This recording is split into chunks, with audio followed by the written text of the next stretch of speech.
When sniping in Escape from Tarkov, a common question people ask is why bother running a bolt-action sniper? Especially when you have crazy good semi-auto DMRs like the SR25, the SVD, the M1A, and the list goes on.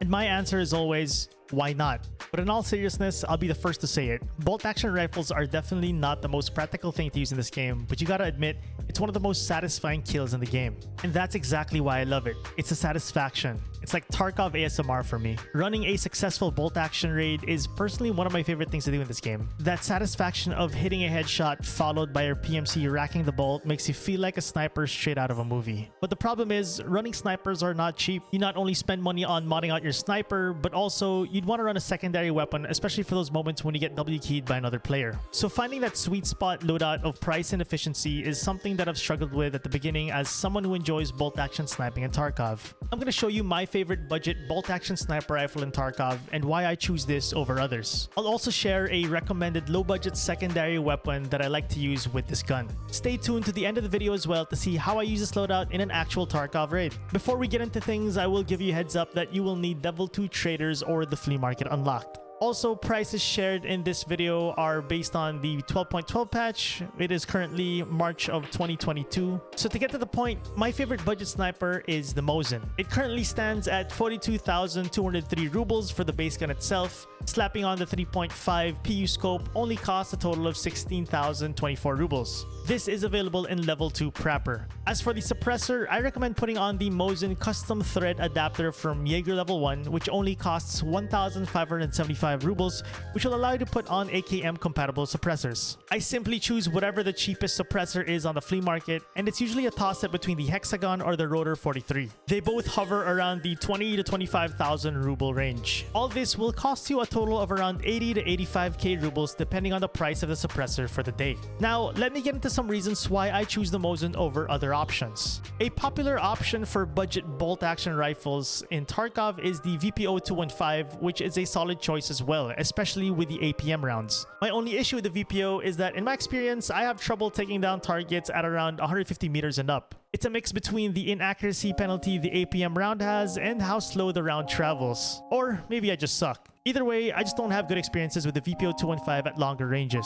But if I'm purposely sniping within around 100 meters max, the VPO-215 is a great choice. But with how dynamic Tarkov can be, it's really hard to bank on that, especially on maps with longer range sniping like Woods or Lighthouse. Another great budget option is the SV98, but spending on the SV98 alone and its suppressor is already at 80,000, which is a fully scoped and suppressed Mosin as well. The M700 with the beard oil barter isn't too bad either, but then again, 308 suppressors plus a scope can get a bit pricey. And in my opinion, as a bolt-action sniper, you really want to run suppressors. Without a suppressor, you're really gonna have to hit your shots with a one and done. Making noise as a sniper will make your opponent get away from your angle and attract every third party in the map towards you.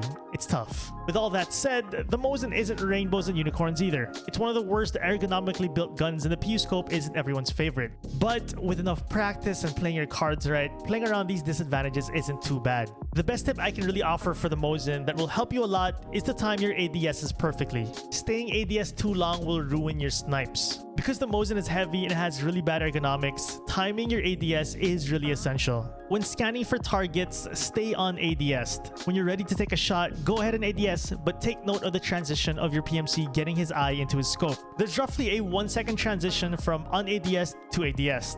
And this is the part that throws off a lot of people when sniping, specifically with bad ergonomic rifles. This transition can make you lose your target while tracking since you're essentially blind for a good second. But with enough practice, you'll start to get the hang of the transition and find yourself keeping your target at the center of your scope when finally scoped in. When I'm sniping with other rifles, I'm usually using variable scopes such as the Voodoo TAC-30 or recently the Vortex. These scopes offer a 1x option, which helps a ton with scanning for targets. But because the PU is a fixed 3.5x zoom scope, you'll have to scan for targets by keeping the gun on ADS.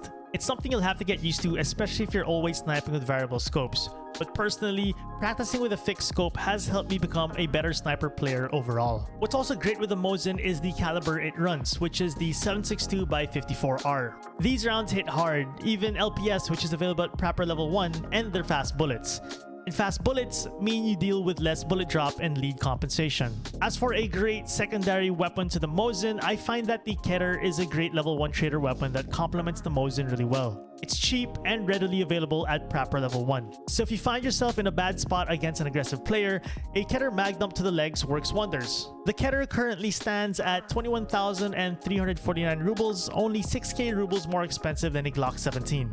In terms of armor to wear with this loadout, this is up to your budget at this point. For me personally, if I was on a tight budget, I'd probably run a Paka. Since as a sniper, your goal is to stay at sniper distance anyway, allowing you to stay away from direct fire. But at least a Paka is enough to protect you from scavs. Helmet and an earpiece is optional as well. Now, let's get into some actual Tarkov raids where you'll see how I like running this loadout based on everything we discussed in this video. Also, don't forget, if you guys enjoyed this video, do hit that like button. It helps a lot. And if you guys want to stay updated with my content, subscribe to the channel, hit that notification bell. And without further ado, enjoy this raid. We'll just play chill here. Oh, that's a gunshot. Probably early in the raid.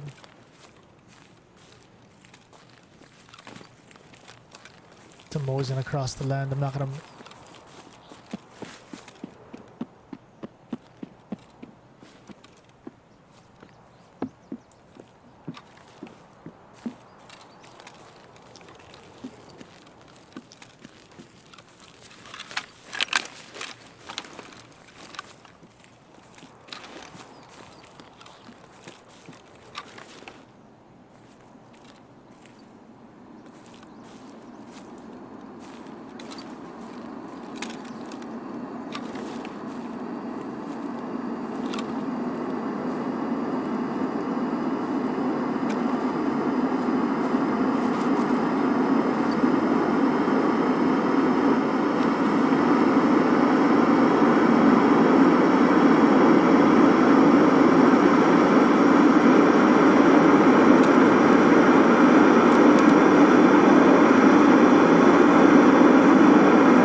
I don't even know where the airdrop is anymore.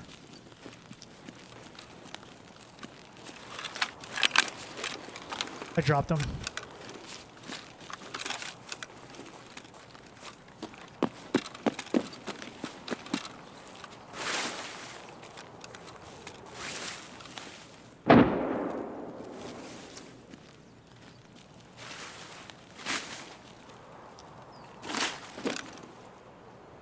Okay, here's the good news. I don't think anyone knows where the airdrop is. We'll wait though. Up in. We got movement already. In front of me, in front of me.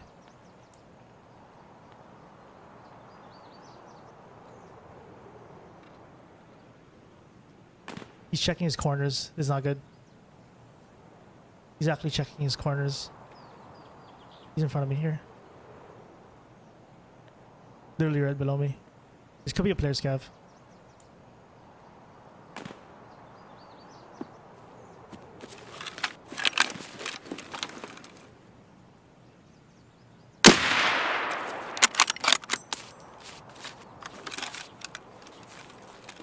This guy had nothing on him.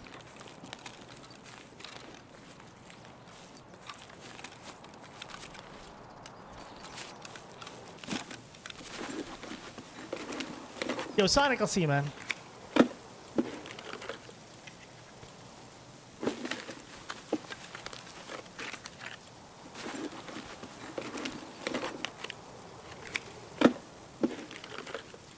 Okay, come on, come on. I need like a ray. Okay, I think this is the best rig we can do.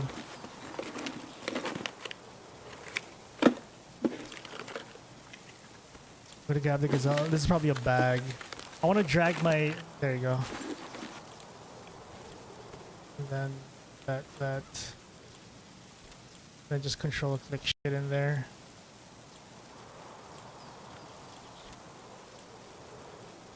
Ah, fuck that, dude. Wait, you.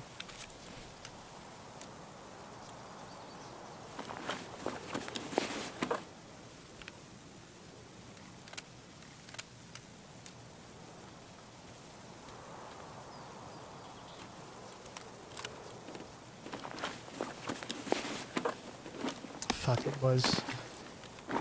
Might as well full send loot, right? We're here already.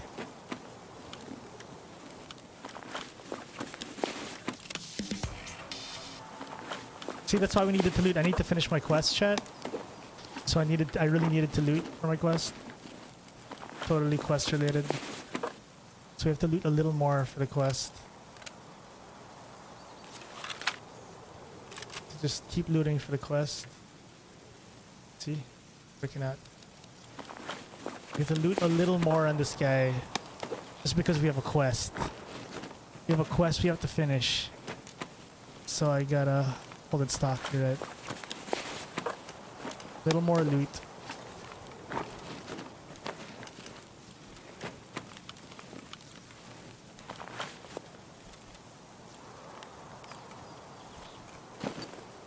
Oh, I'm a hatchet runner! I'm a hatchet runner!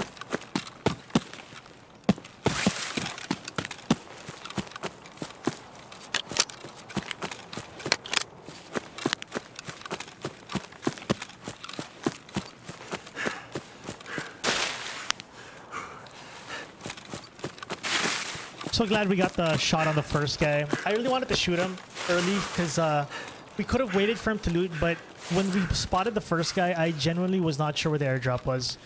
I thought it was going to be like right in front of him or something. Well, it was kind of right in front of him. And I was worried that he gets to loot stuff and then